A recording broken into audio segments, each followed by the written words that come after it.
Бугарија досега не го тргна ветото и покрај посетите на Донфрид, Ескобар и на други европски лидери кои бараат што побрзо Северна Македонија да ги почне пристапните преговори со Европската Унија.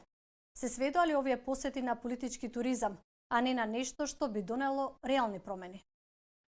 Well, you raise a good point. I do think it's important that we continue to allow the ascension of Albania and North Macedonia to eventually get into the EU. And I think I really can't comment on whether or not I think it's just political tourism or real. But the Bulgarian issue is still hanging out there, and obviously we have to be pressuring them to get involved in the dialogue and the conversation, and to minimize their attempts at destabilizing the situation.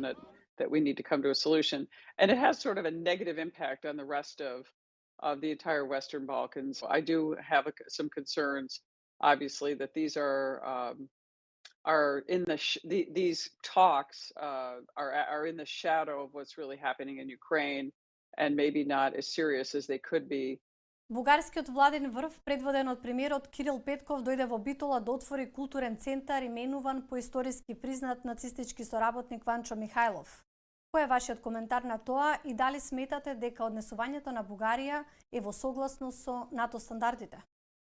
Obviously not. I'm disappointed to see this continued action in Bulgaria, and it's time for more aggressive U.S. action in terms of diplomatic pressure put on them and bring them to the table.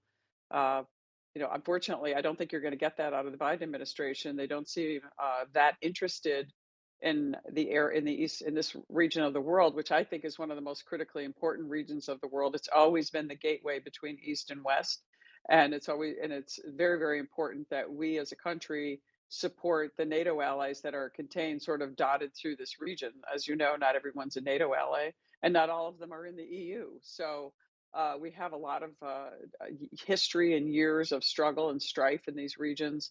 And I think when the U.S. is not a leader, you see this kind of chaos and this kind of disruption that's happening. Сметате ли дека санкции против Бугарија во овој момент се разумни со оглед на тоа што 2 години е блокиран почетокот на пристапните преговори? I think we have to determine, through many means, what would be the most effective sanctions if we were to consider that route, and would they even be effective? So we want to make sure we have a positive outcome. We don't want to cause any more, sort of irregular behavior that we're seeing out of them. It's certainly obnoxious in many ways. Се промени ли пристапот на САД кон Западен Балкан по руската инвазија на Украина? Гледате ли потреба од дитна интеграција на регионот во Европската Унија поради безбедносни ризици? A lot of these countries are vulnerable, and they rely on the support of the U.S. as a key ally, and they look to the U.S. And I think what the Ukrainian strategy shows, and what the Ukrainian situation shows with Russia, is how important it is for the U.S. to continue to have even stronger engagement with the countries in the Western Balkans, because we do not want to see